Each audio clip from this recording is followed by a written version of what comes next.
कुछ सोल्स ऐसी होती हैं जो अपनी इच्छा किसी से बता नहीं पाई और वो उन्हीं इच्छाओं के साथ वो इस दुनिया से चली गई। तो जब दोबारा वो इस जन्म में अपना बर्थ लेती है तो क्या कुछ ऐसे साइंस होते हैं कि ये दो लोग इसीलिए मिले हैं क्योंकि ये पिछले जन्म से साथ लेकर आए हैं? फॉर एग्जाम्पल, आपने अपने मनचाहे पति से, अपने पार्टनर से शादी करी और वो आपके पति बन गए। शादी से पहले सब कुछ बहुत अच्छा था, धीरे धीरे सब कुछ बिगड़ने लगता और ऐसी जगह पर आप आके खड़े हो जाते हैं जब आपको लगता है कि हमें डिवोर्स चाहिए, है ना? क्योंकि हमें लगता है कि जिस व्यक्ति से मैंने शादी करी थी ये वो व्यक्ति है ही नहीं। तो वास्तव में ये रिश्ते आपके कार्मिक बैलेंसेस के होते हैं। तो भगवान नहीं आते हमें सिखाने के लिए, भगवान नहीं आएंगे और कहेंगे कि भैया तुम्हारा ये लेसन है। वो लोगों को भेजेंगे और लोग हमें ट्रिगर करेंगे और जब ट्रिगर करेंगे तो हमारे अंदर कुछ जगेगा और जब जगेगा तभी हम उसका फिर आंसर ढूंढेंगे। सोल्स के जन्म लेने के बीच का जो टाइम होता है उस वक्त ये सोल क्या करती है और कहाँ जाती है? हम एक रेस्टिंग फेज में होते हैं प्लस प्रिपरेशन फेज में होते हैं। प्रिपरेशन फेज क्या होता है कि हम अपनी पास्ट की जो लाइफ जो हमने जी है अभी उसका एक रिव्यू लेते हैं कि हमने क्या क्या किया, कैसे किया, क्या रह गया, क्या लेकर गए थे और क्या करना रह गया। तो उस चीज़ का रिव्यू लेते हुए फिर हम नेक्स्ट लाइफ की रचना करते हैं। एक लड़की है जिसका सवाल है, मैं आपसे पूछना चाहती हूँ। उसके साथ एक प्रॉब्लम ये है हितेश जी कि जब भी वो सोती है तो ड्रीम्स में उसे ऐसा लगता है कि वो अपनी ही डेथ को देख रही है और वो रियल में उठ जाती है, घबराहट होती है, वही सेम पैटर्न उसे बार बार रिपीट होता है। हमारे सारे ड्रीम्स कोडेड लैंग्वेज में होते हैं। ओके, अगर मैं सोचूं कि जो हो रहा है एग्जैक्ट ड्रीम मुझे यही बता रहा है कि यही होगा तो ये गलत होगा। आपको उसकी you have to learn to read between the lines, आपको उसके अंदर पढ़ना सीखना होगा। यूजुअली डेथ सिंबॉलिक होती है और डेथ क्या हमें बताती है? ट्रांसफॉर्मेशन का प्रतीक होती है।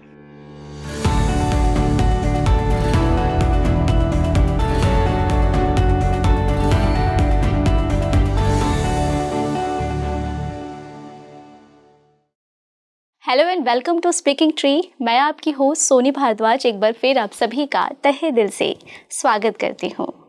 आज का पॉडकास्ट बहुत ही खास होने वाला, जिसकी खुशी आपको मेरे चेहरे पर साफ नज़र आ रही होगी।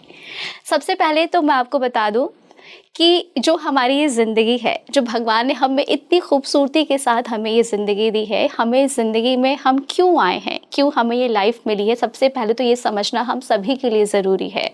जब भी हम पास्ट लाइफ का जिक्र करते हैं तो लोगों के मन में तरह तरह के सवाल आते हैं।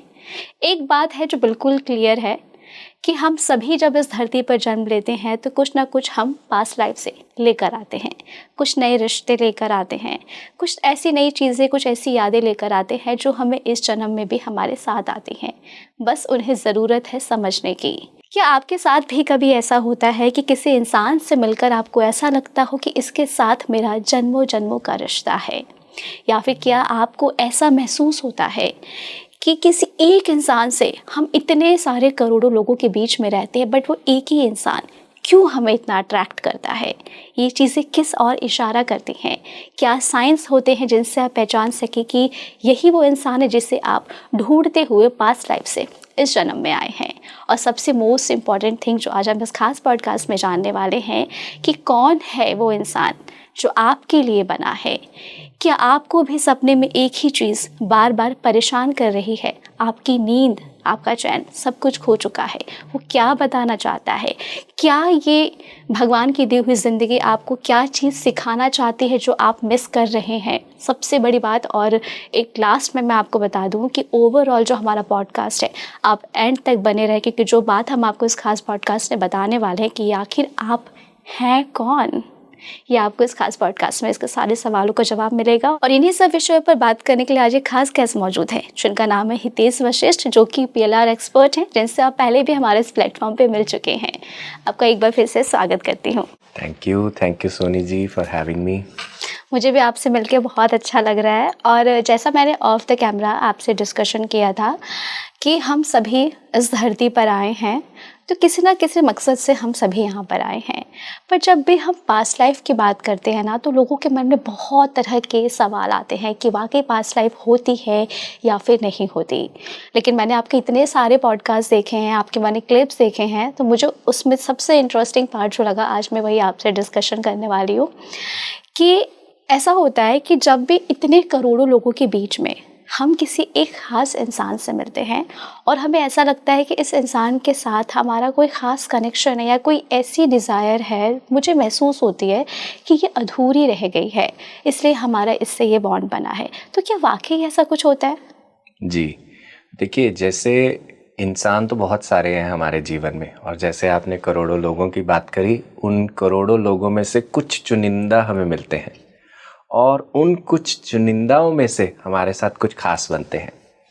तो जो ये वर्ड है ना, खास, ये खास शब्द डिफाइन करता है हमारे उनके साथ जो रिश्ता है उसकी इंटेंसिटी को, है ना। फॉर एग्जांपल, हमारा उनके साथ रिश्ता बहुत अच्छा हो सकता है। फॉर एग्जांपल, किसी व्यक्ति को पहली बार में ही मिलके हमें बहुत ज़्यादा ड्रॉन फील हुआ हो, हमें लगा हो कि ये इस जन्म का, हम इनको नहीं जानते, हम इनको पहले से जानते हैं, जिसे हम डेजा वू एक्सपीरियंस भी कहते हैं। या किसी को मिलके हमें बिल्कुल एक एनिमोसिटी का एक्सपीरियंस होता है और हमें लगता है कि हमें इनके साथ रहना ही नहीं है या मुझे इनके साथ जुड़ना ही नहीं है।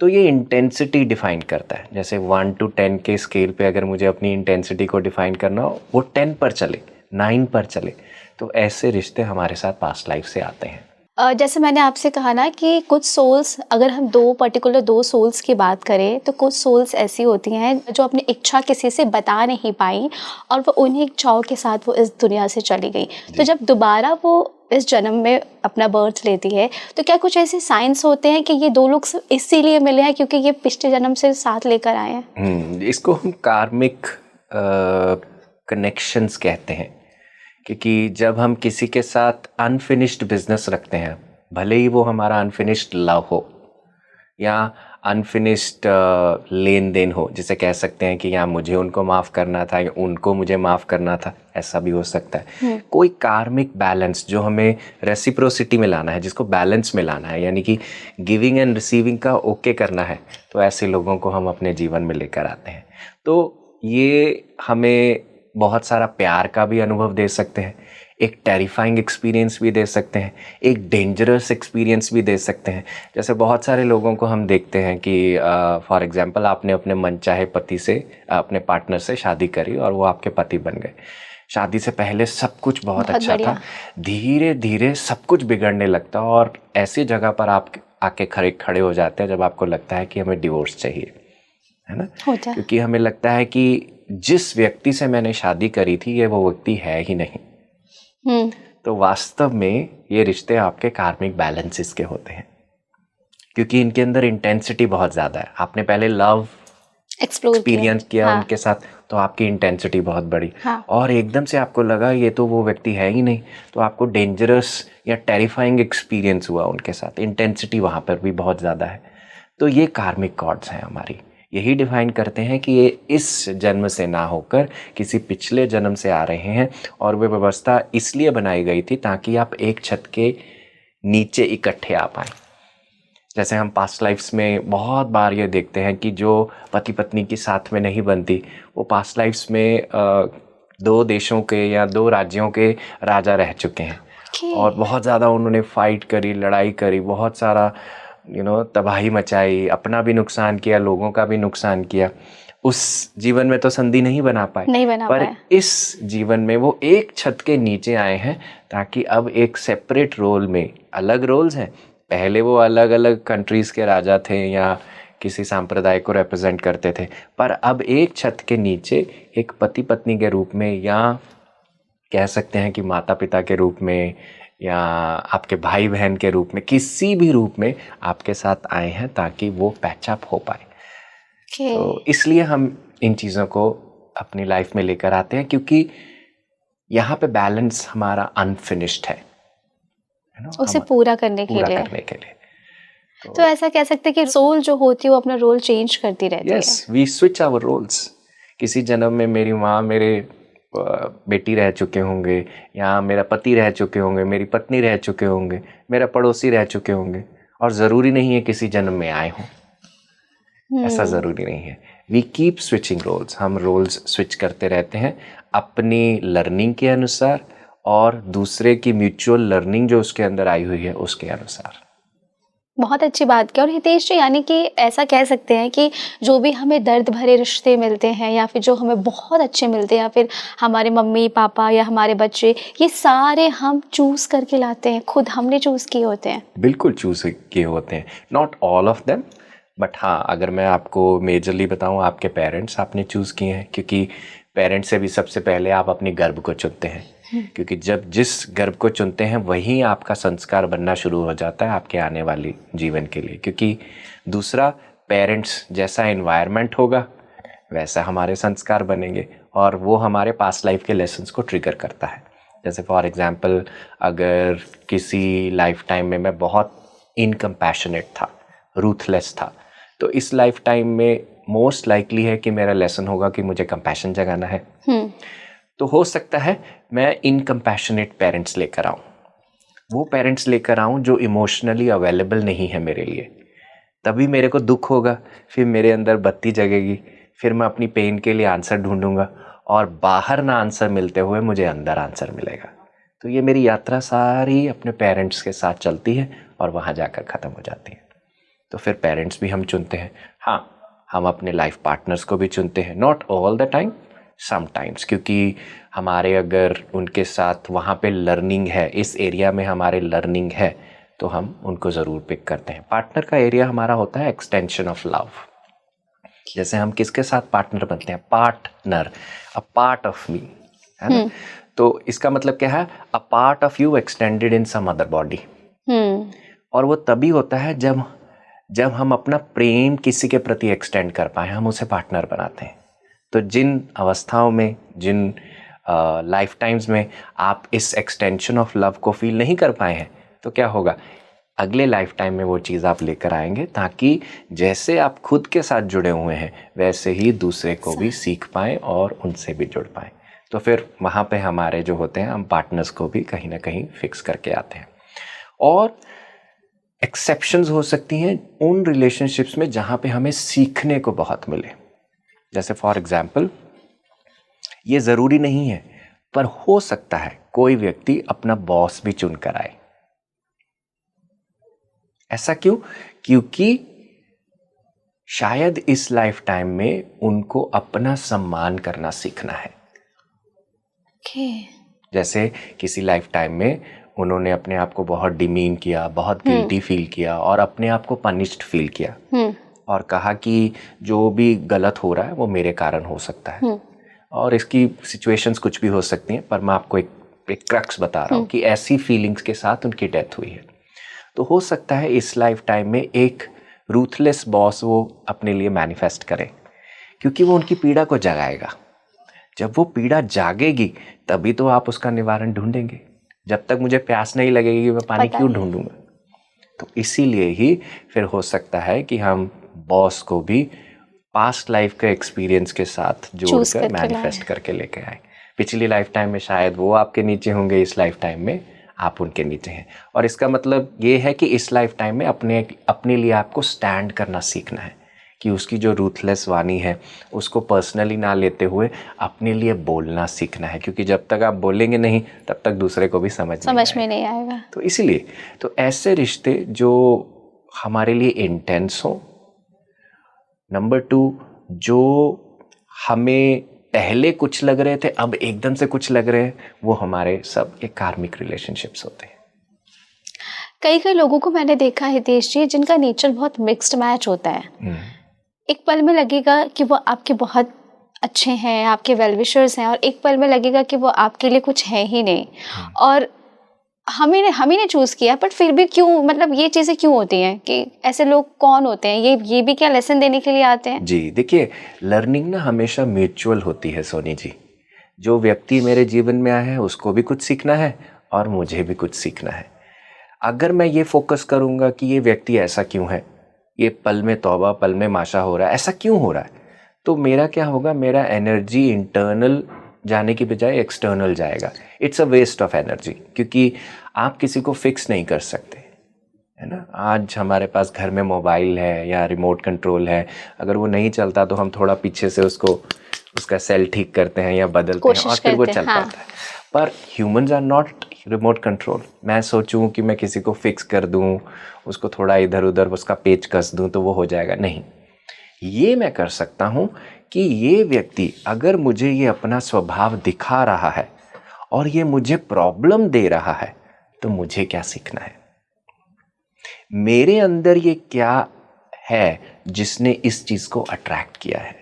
इस चीज पे फोकस करना है। अगर मैं इस चीज पे फोकस करूंगा तो मैं बाहिरमुखी से वैसे ही अंतर्मुखी हो जाऊंगा। फिर मैं अपने अंदर देखूंगा, अपने अंदर झांकूंगा, तभी मुझे पता चलेगा कि मेरे अंदर ऐसा क्या है, प्लस नंबर 1, नंबर 2, तभी मैं उसका समाधान ढूंढूंगा।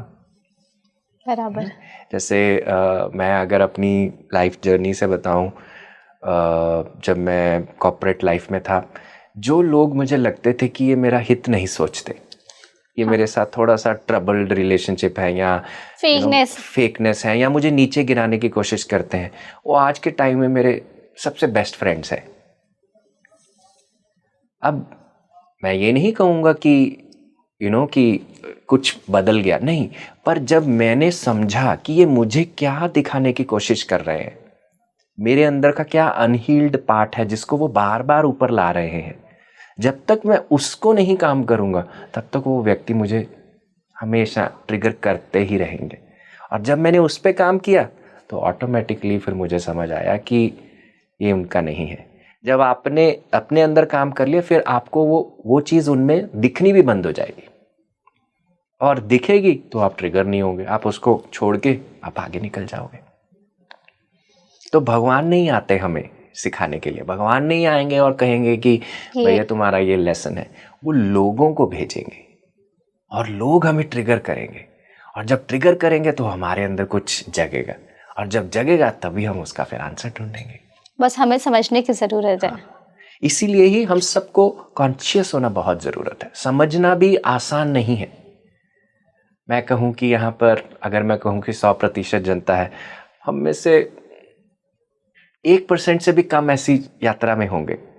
ऑफ कोर्स हम 99% को जज नहीं कर रहे हैं, वो भी हमारी तरह दिव्य हैं, सबकी तरह दिव्य हैं, पर सबको अपने प्रति कॉन्शियस होना और इस चीज़ का ध्यान रखना कि मैं जीवन क्यों लिया हूँ। मैं जीवन लिया हूँ ताकि मैं अनकॉन्शियस से कॉन्शियस की यात्रा कर पाऊँ, अपने आप को ज़्यादा समझ पाऊँ। जब हम इस चीज़ पर फोकस करेंगे तो हमें समझ आएगा हर व्यक्ति मेरा ही प्रतिबिंब है, सब मैं ही हूँ, और सब मुझे अपने तरीके से कुछ बताने का, सिखाने का प्रयास कर रहे हैं। अगर इतना ही सब आसान है, अगर सब लोग इस चीज़ को हितेश से समझ जाएं तो कोई किसी का दुश्मन होगा ही नहीं। अगर आप मेरे साथ कुछ बुरा कर रहे हैं, जैसे आपने अपनी स्टोरी बताई, तो यदि कोई हमारे साथ बुरा कर रहा है तो हमें समझने की ज़रूरत है कि वो हमें क्या दिखाना चाह रहा है। तो यानी कि हमें खुद में सेल्फ इम्प्रूवमेंट करना है, खुद से प्यार करना है, खुद को ग्रो करना है। बाहर कोई लड़ाई नहीं है, बाहर कोई, सब लड़ाई अंदर है। अगर हम किसी लड़ाई में अटकते हैं तो यानी कि मेरे अंदर भी विचारों का कुछ लड़ाई चल रहा है, मेरे अंदर भी फीलिंग्स का कुछ लड़ाई चल रहा है, तभी वो बाहर मैनिफेस्ट हो रहा है, तभी वो बाहर हमें कहीं ना कहीं दिख रहा है और हम उसमें अटक रहे हैं। जैसे कई लोग होते हैं ना, कॉन्फ्लिक्ट्स उनको खींच लेते हैं अपनी तरफ, वो ऑटोमेटिकली उस कॉन्फ्लिक्ट में खिंच जाते हैं, चाहे किसी की भी बात हो पर वो खिंच जाते हैं। क्यों? क्योंकि उनके अंदर भी कुछ कॉन्फ्लिक्ट चल रहे हैं। तो उस पे काम करना हमें ज़रूरी है। जैसा हम अभी रिलेशनशिप्स की बात कर रहे हैं, तो कुछ रिश्ते ऐसे होते हैं जिन्हें हम जैसे आपने कहा कि ठीक है आप पास्ट लाइफ से लेकर आए हैं, आप यहाँ से लेकर आए हैं, बट फिर भी कहीं ना कहीं कुछ कनेक्शंस इतने डेप्थ होते हैं कि अचानक से लगता है हमें कि यार इस इंसान के साथ तो मुझे अपनी ज़िंदगी पूरी जीनी है। मैंने देखा है अपने सामने कई ऐसे लोगों को। और क्योंकि देखिए, हम अगर अरेंज मैरिजेस की बात करें तो पेरेंट्स लेकर आते हैं, हम बात करते हैं, एक दूसरे को जानते हैं, बट कई रिश्ते ऐसे होते हैं ऐसा लगता है कि उनका पार्टनर उन्हें पास्ट लाइफ से खोजता हुआ आया है और उन्हें मिलना है और उनकी अच्छी खासी लाइफ जीनी है। तो ये भी क्या उनकी डिज़ायर्स होती हैं? एब्सोल्युटली। ये unfinished businesses, unfinished love, unfinished desires जो हमारी होती हैं किसी के साथ होने की, किसी को अपना बनाने की, तो वही चीज़ हमें बर्थ और डेथ के साइकिल में डालती है ना। जिस समय में आपकी एक डिज़ायर निकलेगी, आप उसकी एक पॉसिबिलिटी भी बनाओगे उस डिज़ायर को पूरी करने की। आज अगर आपको दही भल्ले खाने का मन कर रहा है तो आप उसकी पॉसिबिलिटी भी बनाओगे अपने दिमाग में कि हाँ मैं यहाँ जाके खाऊंगी। सेम हमारी लाइफ की जर्नी में भी चलता है। अगर एक डिज़ायर बनती है कि मुझे किसी का प्यार एक्सपीरियंस करना है और उसे अपना प्यार देना है, तो ये डिज़ायर पैदा हुई। डिज़ायर से हमारी फिर लाइफ एंड डेथ का साइकिल चलता है। वो चाहे इस लाइफ में हो, जो रह गया वो अगले लाइफ में जाएगा। इसीलिए हमें कहा जाता है कि भगवान कृष्ण जैसे गीता में कहते हैं कि the last moment of your life Lay's the foundation of your next life. कि जो आपकी लास्ट मोमेंट होगी उस पर आपके क्या विचार चले, क्या अनफिनिश्ड बिजनेस आपके दिल में रह गया, क्या कॉन्फ्लिक्ट्स रह गए, वो सब आप नेक्स्ट लाइफ टाइम में लेकर आओगे। और ये ज़रूरी नहीं है रिश्तों में आए, आपकी खुद की पर्सनल सेटिंग्स में भी हो सकते हैं। जैसे फॉर एग्जाम्पल अगर किसी व्यक्ति की मृत्यु भूखमरी से हुई हो, भूख से, स्टार्वेशन से हुई हो, इट इज़ क्वाइट लाइकली वो एक रिच लाइफ टाइम पिक करेगा अपने लिए। क्यों? क्योंकि भूखमरी से उसकी मृत्यु हुई और अंत के विचार क्या होंगे? ये जिंदगी नहीं चाहिए, ऐसा नहीं चाहिए। तो वो एक नेक्स्ट लाइफ टाइम, लेसन्स तो हैं पर लेसन्स पिक करने के लिए वो क्या करेगा, एक नई स्टोरी लिखेगा और उसका सेटअप रिच लाइफ टाइम में पिक करेगा। तो इस तरीके से हम अपने अपने जो रोल्स होते हैं अपनी डिज़ायर्स के हिसाब से अपनी कंडीशंस को पिक करते हैं।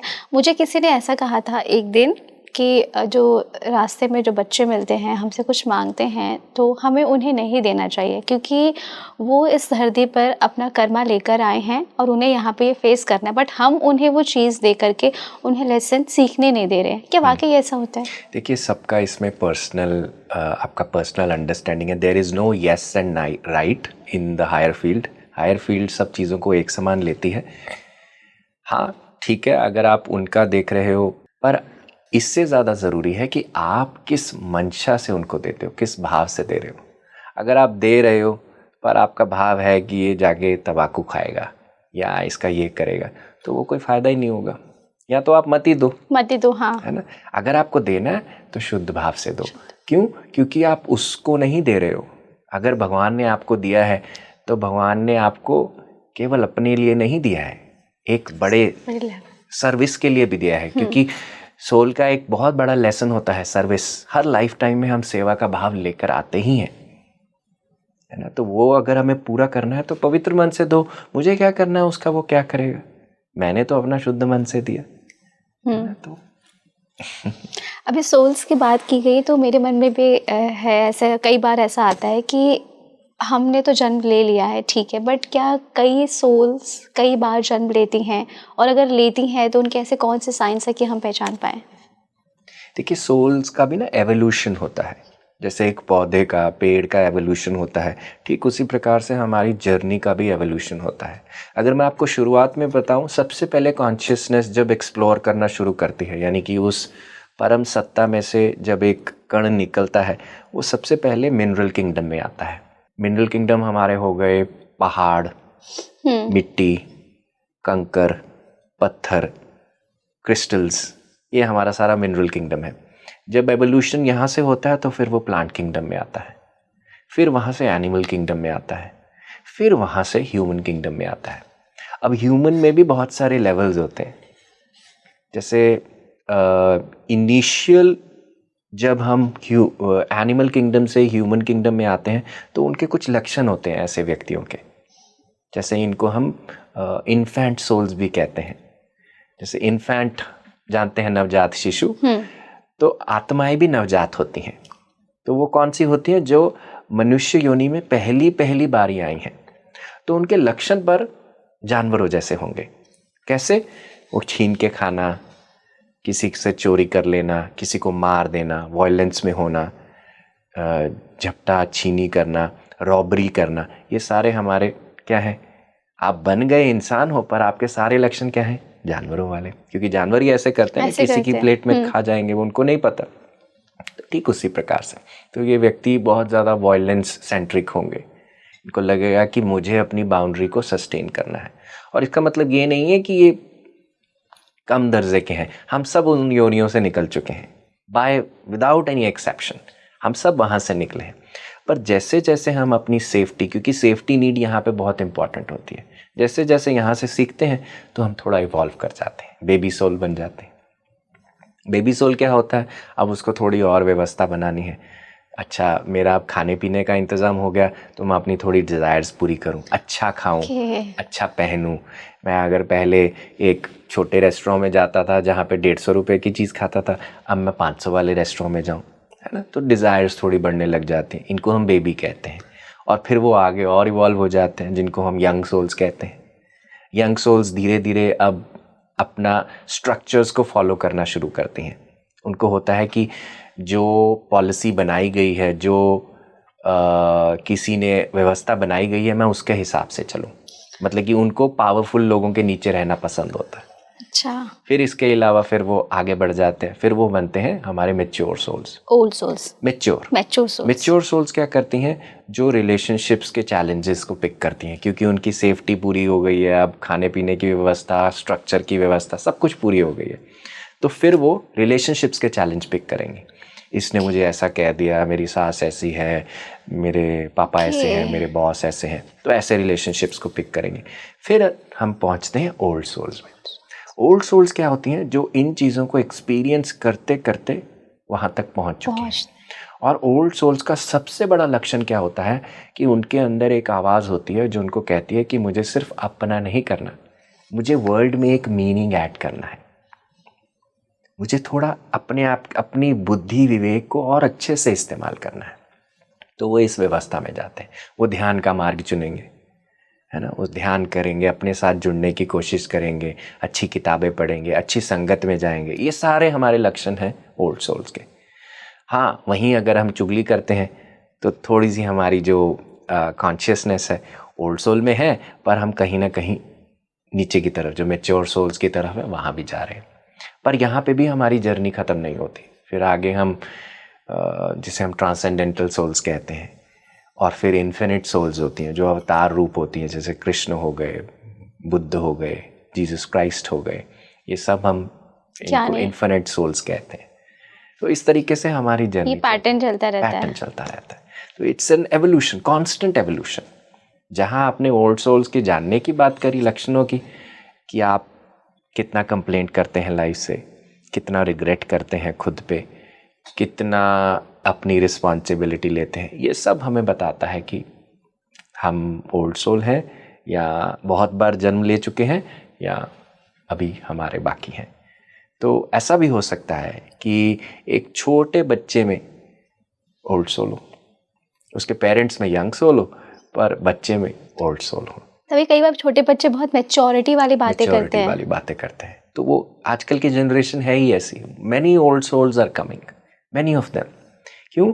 क्योंकि उनका एक कॉन्ट्रैक्ट है अपने पेरेंट्स के साथ, कि जो वो सिखा अपने पेरेंट्स को सकते हैं, वो कोई नहीं सिखा सकता। तो इसीलिए पेरेंट्स भी फिर अपने अनहील्ड पार्ट को ज़्यादा देख पाते हैं अपने बच्चों के माध्यम से। अब जैसे किसी का बच्चा बहुत गुस्सा कर रहा है, बहुत ज़्यादा चीज़ें तोड़ता है, फोड़ता है, उस समय तो पेरेंट्स कहेंगे कि इसको मैं लेसन सिखाऊंगा, पर बच्चा पेरेंट्स का अनहील्ड और अनएड्रेस्ड एंगर है उसको दिखा रहा है। तो तभी तो समझ आएगा ना मुझे कि ये मेरा बच्चा क्या दिखा रहा है। अनकॉन्शियसली तो हम बच्चे को सूद करने की कोशिश करेंगे, हाँ। है ना? पर कॉन्शियसली अगर आप रास्ता चुनेंगे, तो जैसा मैंने आपको वो प्रश्न कहा कि ये मेरे अंदर क्या पैदा कर रहा है, मैंने ऐसा क्यों अट्रैक्ट किया, तो फिर जब मैं उस पे काम करूंगा तब मुझे समझ आएगा।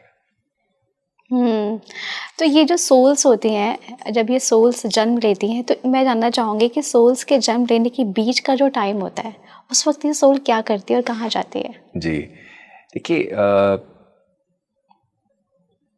आप इसको बहुत तरीके से ले सकते हैं। जैसे मैं अगर बेसिक लोगों की बात करूं, हम एक प्रिपरेशन और रेस्टिंग फेज में होते हैं। जैसे आप सोचिए, आप बहुत बड़ी यात्रा करके आए हैं, आप एक दिन लेते हैं अपने लिए रेस्ट के लिए, फिर आप नेक्स्ट यात्रा के लिए निकलते हैं। ठीक उसी प्रकार से जब आत्मा एक शरीर धारण करती है, उसके एक्सपीरियंसेस को लेती है, उस एक्सपीरियंस को डिसॉल्व करने के लिए उसे एक रेस्टिंग फेज चाहिए होता है। और उस समय में वो रेस्ट करती है, यानी कि अपनी एनर्जी जो कहीं ना कहीं लूज़ हुई है किसी एक्सपीरियंस के प्रति, किसी शॉक के प्रति। फॉर एग्जांपल किसी की मृत्यु बहुत एक्सीडेंट से हो गई तो उनको शॉक लगा होगा, तो आत्मा भी उस एक्सपीरियंस को, आत्मा तो नहीं जीवात्मा कह सकता हूँ कि जीवात्मा भी उस एक्सपीरियंस से ऊपर उठने के लिए थोड़ा समय लेती है। तो उसे रेस्ट चाहिए, उस शॉक से निकलने के लिए समय चाहिए। तो हम एक रेस्टिंग फेज़ में होते हैं प्लस प्रिपरेशन फेज़ में होते हैं। प्रिपरेशन फेज़ क्या होता है कि हम अपनी पास्ट की जो लाइफ जो हमने जी है अभी, उसका एक रिव्यू लेते हैं कि हमने क्या क्या किया, कैसे किया, क्या रह गया, क्या लेकर गए थे और क्या करना रह गया। तो उस चीज़ का रिव्यू लेते हुए फिर हम नेक्स्ट लाइफ की रचना करते हैं, उस चीज़ को लिखते हैं। तो ये सारा फेस हमारा कहीं ना कहीं वैसे चलता है, रेस्टिंग, फिर उसके बाद preparation and then preparing yourself, getting ready for the next life, कि हम उसको आगे की तरफ चलते हैं। ये तो आपने मतलब इतनी यूनिक बात बताई है कि मतलब अब मुझे भी फील हो रहा है कि हाँ मेरी सोल कैसी है, किस प्रोसेस से होते वो मेरे अंदर आई है। बिल्कुल, क्योंकि हम तो सिर्फ शरीर है, सोल तो कभी नहीं मरती। बिल्कुल बिल्कुल, एब्सोल्युटली। हितेश जी, जैसा भी आपने सोल्स के बारे में इतनी अच्छी जानकारी दी, अब इसी को लेकर मैं आपसे जानना चाहूँगी कि कुछ सोल्स ऐसी होती हैं जो अटक जाती हैं। अटकने का मतलब ये है कि कई लोगों को उनके जो लव्ड वंस हैं वो फील होते हैं, तो इसका मतलब क्या कि वो सोल्स उन्हें याद दिलाना चाहती है, उन्हें कुछ बताना चाहती है। तो देखिए, ज़रूरी नहीं है कि सारी सोल्स अटकती हैं, कुछ सेक्ट होता है जो अटकती हैं, और वो सोल्स होती हैं जो बॉडी छूटने के बावजूद भी अपनी अटैचमेंट्स को छोड़ नहीं पाती हैं। वो आपकी डिज़ायर्स हो सकती हैं, या आपका किसी के प्रति प्यार हो सकता है, आपका पैसा हो सकता है, प्रॉपर्टी हो सकती है, आपका कोई अनफिनिश्ड बिजनेस हो सकता है। आपको लगे कि ये मैंने इच्छा करी थी, वो इच्छा पूरी नहीं हुई, अब जब तक ये इच्छा पूरी नहीं होगी तब तक मैं ऊपर नहीं जाऊंगा। तो ये जो एनर्जी होती है फिर उस सोल को ऊपर जाने के लिए रोकती है ना। तो ऐसे सोल्स को हम प्रेत योनि देते हैं। प्रेत, जैसे हमारा एक प्रेत लोक है ना। प्रेत लोक क्या होती है? अर्थ बाउंड जिनको हम मानते हैं। जैसे अगर आप हमारे इंडियन सिस्टम में देखेंगे, जब हम किसी का श्राद्ध करते हैं तो पहले 13 दिन उनको प्रेत योनि में ही माना जाता है, क्योंकि पहले 13 दिन उनको भी शॉक लगा होगा फैमिली से अलग जाने में। तो एकदम से उनको नहीं होगा, सामंजस्य नहीं बैठेगा कि मुझे कहीं और जाना है। तो क्या होता है, उस चीज़ को ब्रेक करने के लिए हम थोड़ा समय लेते हैं, फिर हम उनको पितृलोक की तरफ भेजते हैं, यानी कि उनको हम अपने पितरों में ऐड कर देते हैं। 1 साल के बाद उनका भी फिर श्राद्ध करते हैं, इस तरह से करते हैं। तो क्या होता है, फिर उनको पितरों में ऐड किया जाता है। उस समय तक उनको प्रेत की योनि तक समझा जाता है, क्योंकि हमें लगता है कि उनका ट्रॉमा बहुत होगा, उनको जाने में दिक्कत होएगी, उनको भी पेन होगी कि मैंने अपने सगे संबंधी को ऐसे छोड़ दिया, ऐसे होता है। पर इसके अलावा पितृलोक की भी सोल्स होती हैं जो आपको मैसेजेस भेजती हैं, आपको ड्रीम्स में आती हैं, आपसे कनेक्ट करती हैं। तो ऐसा नहीं है कि सिर्फ प्रेतलोक वाले क्या हो सकते हैं, आपके लिए थोड़ी प्रॉब्लम्स क्रिएट कर सकते हैं, क्योंकि उनका मेन इंटेंट क्या होता है, हमें फ्री करवाओ, है ना। अगर जब तक वो फ्री नहीं होंगे तब तक वो आपके लिए भी प्रॉब्लम क्रिएट करते हैं। इसीलिए आप देखोगे अगर हम किसी एक्सपर्ट से पूछें, हालांकि इस चीज़ में बड़ी आई होनी ज़रूरी होती है, पर एक्सपर्ट आपको बताएंगे कि आपके कोई पितृदोष चल रहा है ना।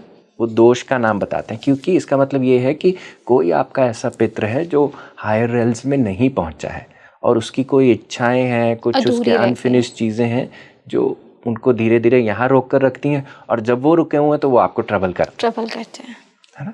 पर ट्रबल तभी होगा जब आप भी अज्ञानता से जीते हैं, है ना। अगर आप भी सिर्फ अपने खाओ पियो ऐश करो वाला जीवन जीने में मस्त हैं और भगवान की तरफ आपका कोई झुकाव नहीं है, तो अनकॉन्शियसली आप इन चीज़ों को पिक करते रहोगे। अगर आप में स्पिरिचुअल हाइजीन नहीं है, आप अपनी एनर्जी का ध्यान नहीं रख रहे हैं, तो फिर तो आप चीज़ें ऐसी अट्रैक्ट करोगे, फिर तो वो आपका कोई पितृ हो, प्रेत हो, कोई भी हो, सब आप अट्रैक्ट करोगे। इसीलिए आपको अपने पे काम करना ज़रूरी है। जब आप अपने पे काम करते हो तब आप सब चीज़ों को क्लियर करते जाते हो। जैसे एक बड़ी फेमस कोट कही जाती है, नेटिव अमेरिकन्स ये कहते हैं कि जब कोई व्यक्ति अपने पे काम करता है तो वो 7 पीढ़ियाँ पीछे और 7 पीढ़ियाँ आगे भी काम कर जाता है। तो हम एक बहुत क्रूशियल जगह पर बैठे हुए हैं, इम्पॉर्टेंट जगह। अगर हम अब खुद पे काम करते हैं, क्योंकि मेरे सारे पूर्वज मेरे अंदर जिंदा है, ये गलत नहीं है। कैसे जिंदा है? क्योंकि डीएनए है। अगर मैं अपनी 9 पीढ़ियां भी पीछे जाऊं तो लगभग 2048 लोगों का कंट्रीब्यूशन लग के मैं बना हूं। तो अगर मैं खुद पे काम करूंगा तो उन पे ऑटोमेटिकली काम हो जाएगा। तो इसीलिए अपना जिम्मेदारी लेना सबको बहुत ज़रूरी है। अभी मेरे को ना, जब मैं बिहार गई थी, थोड़ी छोटी सी मैं आपसे पूछना चाहूँगी। तो हम ना छत पे बैठे हुए थे, तो वहाँ पे ना कोई जानने वाले, उन्होंने ये बोला कि जब इंसान इस धरती से अपना शरीर छोड़ता है ना, तो जब यहाँ पे उसकी डेड बॉडी रखी हुई होती है, यहाँ पे उसके लव्ड वंस उसके लिए रो रहे हैं, तो वो इंसान वो देख रहा होता है कि ये सब मेरे लिए रो रहे हैं, और वो आवाज़ भी लगा रहा होता है, बट वो हम नहीं सुन पाते हैं, और उनको यमराज घसीटते हुए या फिर जो भी उन्होंने कर्म किया वो उस हिसाब से वो उनको ले जा रहे होते हैं। क्या वाकई ऐसा होता है? देखिए, घसीटने वगैरह की तो मैं बात नहीं कह सकता, क्योंकि ये आपका पर्सनल ओपिनियन है। हायर फोर्स का कोई ओपिनियन नहीं है, it's neutral. Your view of God creates God. आपका जो भगवान के प्रति रवैया है, अगर आपको लगता है भगवान एक सोटी लेकर बैठा है और मुझे पिटाई करने के लिए बैठा है, तो वो वही है। और अगर वहीं आपको लगता है भगवान एक माँ की तरह है, जब आप शरीर छोड़ोगे तो माँ आपको अपने गले से लगाएगी, तो वो वही है। हाँ, आपको कर्म अच्छे करने हैं, ताकि उसके लिए कोई एक्सेप्शन नहीं है। अगर आप अपने कर्म अच्छे करोगे, आप अपने धर्म पे चलोगे, तो कोई एक्सेप्शन नहीं है। हाँ, जब व्यक्ति की डेथ होती है, देखिए हमारे ना, हम बहुत पार्ट्स में निकलते हैं। जैसे हमारे 5 प्राण होते हैं, प्राण, अपान, व्यान, समान, उदान, ये 5 प्राण होते हैं। और कई प्राण जल्दी निकल जाते हैं, जैसे प्राण सबसे पहले निकल जाते हैं, इसीलिए उनको प्राण का नाम दिया गया है। पर उसके अलावा अपान भी है। अपान क्या होता है? नीचे जाती हुई सांस, है ना। आपने देखा होगा जब किसी की डेथ होती है तो उनका स्टूल भी निकल जाता है, यूरिन भी निकल जाता है, तो वो क्या है? अपान की वायु निकल गई है। उसके बाद व्यान, समान, उदान, ये धीरे धीरे करके निकलती हैं। जब किसी की घर में मृत्यु होती है तो इनमें से एक प्राण अभी भी वहीं है। वो प्राण के माध्यम से व्यक्ति सेंस करता है कि, क्योंकि उसका कंट्रीब्यूशन, उसका जो मेमोरी फीड है उसमें है अभी, चाहे शरीर 5 तत्वों में जा रहा है, पर प्राण अभी भी वहाँ बने हुए हैं, सटल फॉर्म में बने हुए हैं। तो वो अन्नमय कोश तो नहीं रहा, पर प्राणमय कोश तो वहीं का वहीं है। तो इसीलिए हमें कहा जाता है कि वो व्यक्ति को पता चलता है, उसको समझ आता है कि मेरे साथ क्या हो रहा है, क्या नहीं हो रहा है।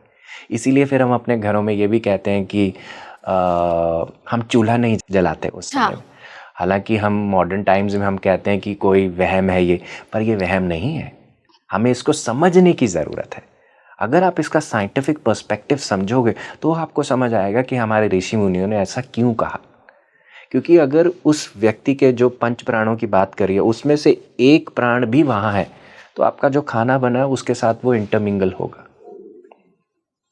इंटरमिंगल होगा तो आपका खाना भी खराब होगा। इसीलिए हमें कहा जाता है, और आपके अंदर पेन फिर ज़्यादा बढ़ेगा, क्योंकि रोष का प्राण उसके अंदर गया हुआ है, शौक का गया हुआ है, आप उसी को खाएंगे तो आपके अंदर वो मैच्योर होगा। तो ऐसा करके फिर आप अपने गए हुए की भी क्या हेल्प करो, क्या हेल्प कर रहे हो, उन्हें भी पेन, खुद भी पेन में। इसीलिए हम कहते हैं कि उस समय में चूल्हा नहीं जलाना चाहिए, थोड़ा कम करना चाहिए ये काम, है ना, ताकि उनको हम सहायता कर पाएँ आगे जाने के लिए। लोग बाल भी कटवाते हैं, क्योंकि प्राण सबसे ज़्यादा हमारे बालों में चिपकते हैं। हम सबसे, आप देखो, बाल हमारे जल्दी बड़े हो जाते हैं। जैसे लेडीज़ को क्यों कहा जाता है कि आपको बाल खोल के वहाँ नहीं जाना है, शमशान में नहीं जाना है, क्योंकि वहाँ पे बहुत प्राण शक्तियाँ हैं। बहुत सारे लोगों ने शरीर छोड़ा तो उनका जो 5 प्राणों में से कोई एलिमेंट है वो वहाँ मौजूद है, तो आपके बॉडी के साथ वो इंटरैक्ट कर सकता है आपके बालों के माध्यम से। जैसे पुरानी कहानियाँ हम सुनते थे कि पीपल के पेड़ के नीचे नहीं जाना चाहिए, खुले बालों से नहीं जाना चाहिए। क्यों? क्योंकि पीपल का पेड़ एक ऑक्सीजन का सबसे बड़ा सेंटर माना जाता है। इसीलिए हम माता लक्ष्मी को भी वहाँ बिठाते हैं, क्योंकि माता लक्ष्मी क्या रिप्रेजेंट करती है, अबंडेंस को रिप्रेजेंट करती हैं, और विष्णु और लक्ष्मी इकट्ठे पीपल के पेड़ को रिप्रेजेंट करते हैं। तो इसीलिए हम कहते हैं कि वहाँ पे ऐसी सोल्स भी होती हैं जो इंटरैक्ट कर सकती हैं, इसीलिए हम अवॉइड करते हैं। देखिए ये सारा साइंटिफिक रीज़न है। वही मैं क्या, बट चीज़ें होती हैं और ये मानना चाहिए हमें। हाँ, अगर आप खुद पे काम करेंगे तो फिर कुछ भी आपको तंग नहीं करेगा। पर अगर आप इसको बिना समझे काम करें तो फिर वो कुछ नहीं और अंधविश्वास है, सुपरस्टिशन। आपको बता दिया, अब आप उसे भेड़ चाल की तरह पूछ रहे हो, कर रहे हो, उसका कोई फायदा नहीं होगा। अगर आप समझ के करोगे तो वही चीज़ आपको दिव्यता का दर्शन देगी। देखिए बड़ा मेटिकुलसली हमारे ऋषि मुनियों ने इस अवस्था को बनाया, इस व्यवस्था का पूरा उन्होंने, जिसे कहते हैं ना कि एक तरह से इसको पिरोया। अगर आप समझ के करोगे तो फिर it's not just spirituality, it is spiritual science. हमें बस समझने की आवश्यकता है। कई बार हम इग्नोर कर देते हैं किसी चीज़ों को, फिर पता चलता है कि यार ये चीज़ें तो, क्योंकि भगवान भी ना हमें चांसेस देते हैं कि आप समझो समझो समझो, और हम उसे नहीं समझते हैं, तभी हमारे साथ हम ऐसी चीज़ों को अट्रैक्ट कर लेते हैं। बिल्कुल बिल्कुल। और कभी कभी अट्रैक्ट करने के बाद हम जागते हैं, है ना। आज जीभ जल गई तभी मुझे पता चलेगा कि मुझे कैसे खाना है। आपने इतनी डेप्थ में जानकारी दी है हितेश जी कि मेरे मन में इतने सारे सवाल जो भी थे वो मतलब क्लियर होते जा रहे हैं, क्योंकि हम आम लोगों के सवाल हैं। हमारी ऑडियंस इतने टाइम से आपको सुनती है स्पीकिंग ट्री में, तो उनके भी मन में इस तरह के सवाल उठते ही होंगे, जाहिर सी बात है। इसलिए मैंने आज आपसे सारे सवाल किए। और कहीं ना देखा जाए ना तो हमें भगवान ने इतनी खूबसूरत सी ज़िंदगी दी है हम सभी को, तो क्यों हम इसे इतनी परेशानियों में, इतने दुख और दर्द के साथ हम इसे जिए। जाना तो आज नहीं कल हम सभी को है जी। सब कुछ हमारी ग्रोथ के लिए है। हमें लगे कर्म इज अ पनिशमेंट, कर्म इज इक्वल्स टू ग्रोथ। तो सब हमारी एवोल्यूशन और हमारी तरक्की के लिए है। तो ऐसा कह सकते हैं कि हमारी लाइफ में जो भी ट्रबल पॉइंट्स आते हैं वो सारे स्क्रिप्टेड होते हैं। Absolutely, many of them are scripted. कई आप यहीं पे रह के ही उसको उलझा लेते हो, है ना, क्योंकि आपके एक्शंस प्रेजेंट मोमेंट में ही आप करोगे ना, वो तो पहले नहीं लिखे। आपकी स्टोरी लिख दी गई है, पर उस स्टोरी को कैसे जियोगे वो तो नहीं लिखा हुआ ना। नहीं, आपके इंसिडेंट्स लिख दी हैं, पर उस इंसिडेंट से आप क्या लेकर जा रहे हो। फॉर एग्जाम्पल, किसी की टांग टूटनी थी, ये लिखा हुआ है, पर उस टांग टूटने के बाद आप क्या करते हो ये नहीं लिखा हुआ। कैसे लेते हो उस टांग टूटने को, ये नहीं लिखा हुआ। अब मेरे एक जानने वाले का सवाल है, जैसे मैंने आपसे ऑफ द कैमरा कहा था कि एक लड़की है जिसका सवाल है, मैं आपसे पूछना चाहती हूँ। उसके साथ एक प्रॉब्लम ये है हितेश जी कि जब भी वो सोती है तो ड्रीम्स में उसे ऐसा लगता है कि वो अपनी ही डेथ को देख रही है, और वो रियल में उठ जाती है, घबराहट होती है, वही सेम पैटर्न उसे बार बार रिपीट होता है। बट वो तो रियल में जिंदा है, बट वो खुद को डेथ होते हुए देख रही है, और उसके एक्शंस सामने वाले इंसान को दिख रहा है कि यार वो कह रही है मुझे बचाओ, ये वो। तो ये क्यों होता है किसी के साथ जी, अचानक सपने में उठना, घबराहट? तो देखिए, इसके दो मुख्य कारण हो सकते हैं। सबसे पहला कारण ये हमारे पास्ट लाइफ से कनेक्टेड हो सकता है, क्योंकि आपकी कोई ऐसी पास्ट लाइफ आपके अंदर, उसकी मेमोरीज अभी भी इम्प्लिसिट फॉर्म में अवेलेबल है, जो आपको प्रोसेस करनी है, जिनके इमोशंस को प्रोसेस करना है। नंबर 2 होता है, हमारे सारे ड्रीम्स कोडेड लैंग्वेज में होते हैं। ओके, अगर मैं सोचूं कि जो हो रहा है एग्जैक्ट ड्रीम मुझे यही बता रहा है कि यही होगा, तो ये गलत होगा। आपको उसकी, you have to learn to read between the lines. आपको उसके अंदर पढ़ना सीखना होगा। यूजुअली डेथ सिंबॉलिक होती है, और डेथ क्या हमें बताती है, ट्रांसफॉर्मेशन का प्रतीक होती है। जैसे शरीर छूट गया तो आप ट्रांसफॉर्म कर गए, आप कुछ और बन गए। आज आप कीड़ा थे, डेथ हुई, कीड़े की जब डेथ होती है तो वो क्या बन जाता है, तितली बन जाता है। It's a sign of metamorphosis, transformation का प्रतीक होता है। ठीक उसी प्रकार से कहीं ना कहीं ड्रीम उनको बताने की कोशिश कर रहा है कि आप अपने आप को ट्रांसफॉर्म करो। और अगर आप अपने आप को ट्रांसफॉर्म नहीं करोगे तो फिर जो पैनिक आता है उनको उठने के बाद, वो आपके साथ लगा रहेगा। तो आपका सबकॉन्शियस आपको बताने की कोशिश कर रहा है कि it's time for you to become new, है ना। आपके पास आप बहुत सारे सेशंस करते हैं, आपके पास बहुत तरह के लोग आते होंगे, तो अगर जिनके साथ ये समस्याएं हैं तो उनके लिए कोई रेमेडी जो वो फॉलो करना चाहें? रेमेडी है लेसन। जैसे मैंने आपको ये लेसन दे दिया, अगर आप इस लेसन को पकड़ेंगे सो आई कैन अश्योर यू ये आना भी बंद हो जाएगा। पर अगर आप इस लेसन को नहीं पकड़ेंगे तो ये लेसन आता रहेगा, रिपीट होता रहेगा, वो चीज़ चलती रहेगी, क्योंकि आपके सबकॉन्शियस को पता है आपको कैसे कब सिखाना है। और सबकॉन्शियस वैसे तो नहीं दिखेगा हमें, क्योंकि हम नॉर्मल दिनचर्या में बिजी हैं, पर जैसे ही सोओगे सबकॉन्शियस को मौका मिल जाता है आपको सिखाने का। कॉन्शियस माइंड क्योंकि बैठ गया, वो भी सोने लगा, फिर सबकॉन्शियस की डीप लेयर से हमारी इन्फॉर्मेशन जो निकलती है वो हमारे लिए एक्चुअली हमारी ग्रोथ के लिए निकलती है। तो कहीं ना कहीं इनके लिए ये मैसेज है कि आप अपने आप को ट्रांसफॉर्म करो। जो ओल्ड हैबिट्स को पकड़ा हुआ है उनको थोड़ा सा चेक करो, जो ओल्ड बिहेवियर है थोड़ा उस पे ऊपर सेल्फ रिफ्लेक्ट करो, जानो क्या मैं सही दिशा में जा रहा हूँ या गलत दिशा में जा रहा हूँ, क्या मैं खुद से जुड़ रहा हूँ या खुद से और अलग हो रहा हूँ। ये चीज़ों को जानते हुए जो चीज़ आपको सर्विस में नहीं है आपकी, जो आपको सपोर्ट नहीं करती है, उनको ड्रॉप करना सीखना, यही हमारा ट्रांसफॉर्मेशन है। यानी कि चीज़ें हमें पहले तो एक्सेप्ट करनी ज़रूरी है कि ये हमारे साथ हो रही है, इसे एक्सेप्ट करो, इसे सीखो और फिर उस पर काम करना शुरू करो। क्योंकि मैंने आपसे सवाल इसलिए किया ना, क्योंकि सबके साथ होता है, नेचुरल चीज़ है, बच्चों के साथ भी होता है, बड़ों के साथ भी होता है। और एक सवाल और है जी, कई बार मैंने बड़े लोगों को देखा है बच्चों वाली हरकतें करते हुए, वो क्यों होता है? जैसे कितने बड़े? जैसे 40-50 मैंने देखी है, मैंने ट्रेन में ही देखा है। हाँ, मैं इसलिए आपसे पूछ रही हूँ कि वो है तो बहुत बड़े बट उनकी हरकतें बिल्कुल बच्चों जैसी है, बच्चों जैसी हो जाती है। हाँ देखिए, एक ना कहावत है, हम कहते हैं 55 के बाद बचपन, है ना। ये गलत नहीं है ये कहावत।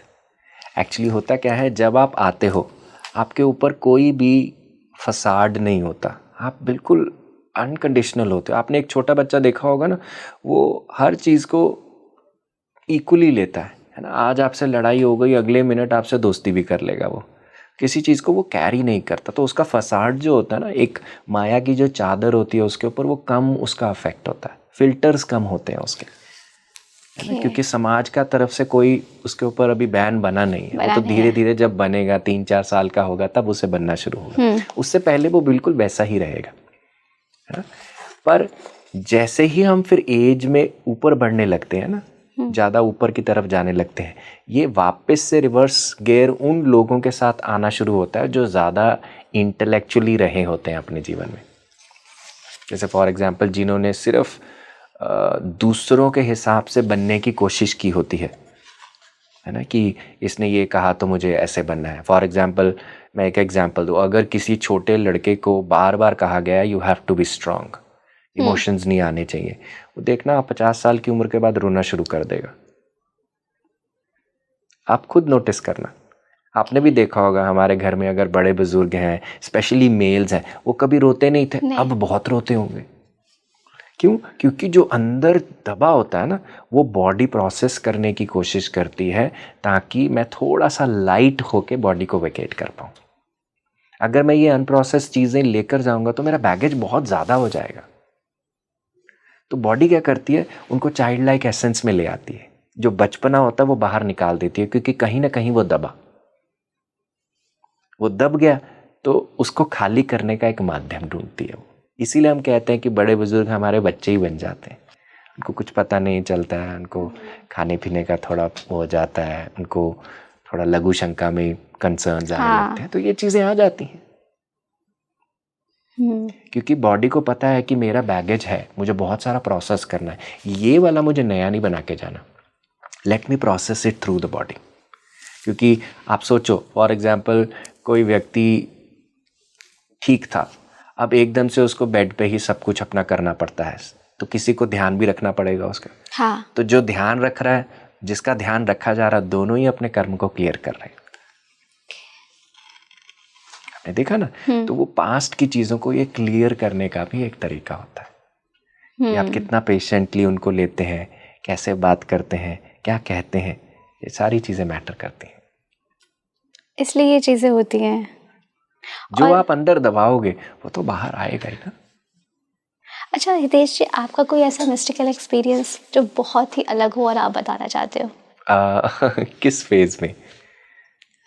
मतलब कोई ऐसी जहाँ आपको कुछ अलग महसूस हुआ हो, कोई डिवाइन महसूस हुई हो, कोई ऐसी एनर्जी जो आपको लगती हो कि जैसे मैंने मेरे पास्ट लाइफ की बात की, या फिर आपकी वाइफ है जो भी है, कि आपको कभी फील होता है कि आप उनके साथ पहले से कुछ कनेक्शन बना के लाए? ऑफ कोर्स हमारा कनेक्शन पहले से है। एंड बचपन में भी जैसे हर लड़का हर लड़की अपने एक पार्टनर के बारे में सोचता है, शी इज़ एग्जैक्टली दैट, बिल्कुल वही। तो जैसा मैंने छवि बनाई वो वैसी ही छवि में मेरे को मिली। और आई थिंक बहुत सारे डिवाइन साइंस भी मुझे उस समय में आए थे, क्योंकि एक हिच तो होता है कि क्या मैं रेडी हूँ इस चीज़ को करने के लिए, या मैं शादी में जाने के लिए तैयार हूँ। तो मेरा भी एक ये हिच था कि क्या मैं रेडी हूँ। तो मैंने उस दिन मेडिटेट किया जिस दिन हमारा एंगेजमेंट था। तो मैंने मेडिटेट किया और मैंने कहा कि ये मैं आपको बात 2010 की बता रहा हूँ। तो मैंने मेडिटेट किया और मैंने कहा कि what ever is best for me let it happen, कि जो अच्छा है मेरे लिए वही होने देना। तो मैं इतना कहकर हम चले गए। तो मेरे वहाँ पे मेरे ससुर जी ने मुझे यहाँ पे तिलक किया, क्योंकि तिलक करते हैं। हाँ, करते हैं। तो जैसे ही उन्होंने तिलक किया, मेरे ख्याल से नैनो सेकंड के लिए ना आँख झपकी ऐसे। और उस समय में मैंने बहुत सारे डिवाइन मास्टर्स को देखा। जैसे मतलब कि मैनी डिवाइन मास्टर्स, मतलब कि डिवाइन बीइंग्स मैंने बहुत सारे देखे वहाँ पे। जैसे हमारे एक राम शरणम के, क्योंकि मैंने बचपन में उनसे दीक्षा ली थी, स्वामी सत्यानंद जी। तो सबसे पहले मैंने को उनका विजन उस समय में देखा कि बहुत सारे डिवाइन बीइंग्स यहाँ प्रेजेंट हैं ऑलरेडी। तो जब मेरे को ये फीलिंग हुई ना, तो मुझे लग गया ओके, हाँ बेस्ट है, इट्स क्योंकि उनकी perfectly ब्लेसिंग्स आ गई आपके हाँ। पास। तो उस समय में मेरे फिर सारा शक मेरा ड्रॉप हो गया। कि शक भी कैसा था कि क्या मैं इसको बेस्ट दे पाऊंगा, है ना। अपनी वर्थ पे बंदा क्वेश्चन करता है कि can I do the best for the person. तो वो मेरा सारा फिर निकल गया उस समय। और फिर जब शुभांगी आई तो ऑटोमेटिकली मेरी लाइफ मतलब कि 360 डिग्री, मैंने जॉब को लेट गो कर दिया 2011 में। I was doing handsomely good, वो पहले ही जॉब अपनी छोड़ चुकी थी। और बस फिर हमने जो पाथ अपने लिए डिसाइड किया कि हमें क्या करना है, हमें किसके साथ काम करना है, किस किस को कैसे कैसे करना है, और प्लस खुद को कैसे काम करना है, इस चीज़ पे जब हमने फोकस करना शुरू किया, I think it just moved like that. ये तो आपने मतलब इसलिए शायद कहते हैं ना कि कई लोग एक दूसरे के लिए ही बने होते हैं। इसमें संघर्ष भी आएंगे, आपको लगे कि ये रोजी पिक्चर है, यू नो वो जो हम कहते हैं कि गुड्डा गुड़िया की कहानी है या राजा रानी की कहानी है, पर राजा रानी की कहानी भी संघर्ष से जाती है। तो आपको अपने लेवल के भी संघर्ष आएंगे, मुझे भी अपने लेवल के संघर्ष आए। मेरे अंदर भी डर था कि मैं कैसे अपनी बनी बनाई व्यवस्था को छोड़ के वो कर सकता हूँ जो मेरी आत्मा की आवाज़ है, कैसे कर सकता हूँ, क्योंकि समाज तो इस चीज़ को नहीं समझेगा। तो उस समय मैं 2011 की बात कर रहा हूँ, उस समय तो इतनी अवेयरनेस भी नहीं थी इस चीज़ को लेके कि मुझे यू नो थेरेपी की तरफ जाना है, मुझे लोगों के साथ डीप ट्रांसफॉर्मेशनल वर्क करना है और खुद को ट्रांसफॉर्म करना है। ऐसी कोई बात करता ही नहीं था। तो पर वो कदम लेना और अपने फियर्स पे काम करना मेरे लिए एक बहुत चैलेंजिंग था। आई हैड टू फुली, मतलब कि एक एक मिनट पे मैं चेक किया गया कि कैसे कितना प्रोसेस किया है। तो वो संघर्ष, वो परीक्षा तो सबकी होगी, तभी आप उस पात्र के अधिकारी हो, तभी आपको डिवाइन एनर्जीज चेक करेंगी आपको कि आपके लिए स्पिरिचुअलिटी एक शॉपिंग की तरह है या वास्तविकता में आपका सांस है। पर हम सब एक मार्ग ले सकते हैं, सही दिशा में जा सकते हैं। और ज़रूरी नहीं है जो मैंने किया वो आप करो या कोई और करे, पर हमारे जो फाउंडेशंस हैं वो सही हो सकती हैं। फाउंडेशन क्या है कि मुझे अपने दिल की आवाज़ को रोकना नहीं है, उस पर चलना है, क्योंकि दिल कभी गलत नहीं बोलता। बिल्कुल, दिल का अपना दिमाग है, ये आपने बहुत अच्छी बात बोली, दिल का अपना दिमाग है। yes. क्योंकि ना दिल, मुझे लगता है कि ऐसा जब दो सोल्स होती हैं और वो दोनों ही बहुत प्योर होती हैं हितेश जी, क्योंकि भगवान भी कहते हैं ना कि आप पवित्रता के साथ सच्चे मन से जो भी मांगोगे वो मैं तुम्हें ज़रूर दूंगा, पर तब जब वो क्योंकि उन्हें पता होता है कि हमारे लिए क्या सही है। जी तो बिल्कुल। जैसे हमने आज के पॉडकास्ट में सारी चीज़ों को कवर किया, हमने सोल जर्नी पे बात की, हमने रिलेशनशिप से बात की, हमने ये भी बात की कि आखिर इस दुनिया में क्यों हमें एक जैसे लोग बार बार मिलते हैं। तो मुझे भी अब यही लगता है ओवरऑल, अगर मैं पूरा समराइज़ करूँ हमारे इस खास पॉडकास्ट को, कि हम जो भी लाते हैं वो लिखवा कर लाते हैं, सबसे फर्स्ट थिंग। और दूसरी चीज़ ये कि जो भी हमें पार्टनर्स मिलते हैं वो भी हम खुद चुन कर लाते हैं। और जैसे मैंने स्टार्टिंग में आपसे फर्स्ट क्वेश्चन किया था कि करोड़ों में जो एक हमें पसंद आता है वो भी इसी वजह से आता है क्योंकि हम वहाँ पे उसको अधूरा छोड़ कर आए थे, तभी किसी से डेप्थ कनेक्शन हो जाता है। अच्छा, आपने अपनी वाइफ का बताया कि जब उन्होंने आपको तिलक लगाया तो आपको बहुत सारी ऐसी एनर्जीज महसूस हुई, तो क्या सब लोगों को अलग अलग होती होंगी या सेम? सबका एक्सपीरियंस अलग है, सबका जो मैसेज लेने का तरीका है वो अलग है। कईयों का मैसेज आता भी है, वो निकल भी जाता है, उनको पता भी नहीं चलता, और कई उस मैसेज को पकड़ लेते हैं। इसीलिए हम कहते हैं ना कि हमें अपनी आँख और कान खुले रखने चाहिए, सिर्फ बाहर नहीं, अंदर भी। कई सवालों के आंसर्स हमारे अंदर ही होते हैं। सारे सवालों के आंसर्स हमारे अंदर हैं। We are a universe in our own self. जैसे आप मान के चलिए, मेरा ये शरीर और भगवान का शरीर, भगवान के शरीर में हम एक माइक्रो ऑर्गेनिज्म की तरह हैं, है ना।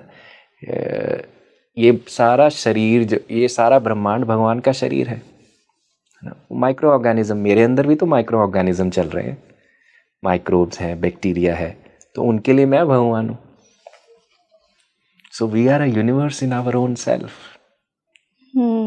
हमें बस उन साइंस को पहचानने की ज़रूरत है। बिल्कुल बिल्कुल, और सही टेम्परामेंट से। इसीलिए हम कहते हैं स्पिरिचुअलिटी और साइंस की जब शादी होती है ना, तो वो ब्रिलियंट है। तभी कई लोग बोलते हैं कि ये हमारा ट्विन फ्लेम है, ये हमारा सोलमेट है। वो आपको अपने अंदर पहले खुद का सोलमेट बनना है, अपना ट्विन खुद ही बनना है, फिर आप बाहर से भी मैनिफेस्ट कर पाएंगे। वो मैनिफेस्ट करना है या नहीं करना, वो आपके लिए मैटर नहीं करेगा। आपके अगर जीवन की व्यवस्था आपने ऐसे बनाई है कि आपको नहीं चाहिए तो ना सही, पर अगर आपने सोचा है अंदर, तो उसको पाने के लिए पहले अंदर अपने आप को पाइए। हितेश जी, तो क्या ऐसा होता है कि कोई ऐसी हाई सोल होती है जिसके पास ऐसी पावर होती है कि इतने सारे लोगों में वो एक इंसान को पता चल जाता है कि इसके साथ ये मेरा पास्ट लाइफ का पार्टनर है, एग्जैक्ट बिना किसी प्रॉब्लम के? बिल्कुल। वो कौन होते हैं वो लोग? वो जो जगह होते हैं, वो जो अवेकेंड होते हैं, जिन्होंने अपने पे काम किया होता है, जो अचेत से सचेत की यात्रा में होते हैं, अनकॉन्शियस से कॉन्शियस की यात्रा में होते हैं, जो अंदर देखना जानते हैं, उनको पता चलेगा। आखिरी में हितेश जी, मैं आपसे यही कहना चाहूँगी कि सबसे पहले तो जो इतने सारे सवाल थे मेरे मन में, वो आपने सारी इतनी खूबसूरती के साथ क्लियर किया, और हमारे ऑडियंस के मन में भी कुछ सवाल यदि हैं जो शायद छूट चुके हैं तो आप उन्हें हमें कमेंट करके बता सकते हैं। हम अगले पॉडकास्ट में ज़रूर हितेश जी से उन सवालों का जवाब आपके लिए लेकर आएंगे। अब लास्ट में हितेश जी, मैं जानना चाहूँगी, आप हमारे ऑडियंस को कोई एक ऐसी टिप्स दें या कोई ऐसी चीज़ जो आप उन्हें बताना चाहते जो उनके जीवन में मिरेकल करे। जी, तो देखिए, सबसे इम्पॉर्टेंट चीज़ मैं सबको यही बताना चाहूँगा कि मेडिटेशन करें, अपने आप से जुड़ें, क्योंकि हम सब काम करते हैं आंखें खोलकर, पर एक चीज़ होनी चाहिए, जब आप आंखें बाहर की बंद कर अपने अंदर उतरे, और वो ध्यान आपके लिए वो सबसे बड़ा काम कर सकता है। आखिरी में मैं आपसे एक बार फिर से आपका धन्यवाद करना चाहूँगी। Thank you Soni ji, thank you. आपको हमारा वीडियो कैसा लगा हमें कमेंट करके आप ज़रूर बताएं, और हमारे चैनल को लाइक, शेयर और सब्सक्राइब करना बिल्कुल ना भूलें। मैं थी आपके साथ सोनी, धन्यवाद।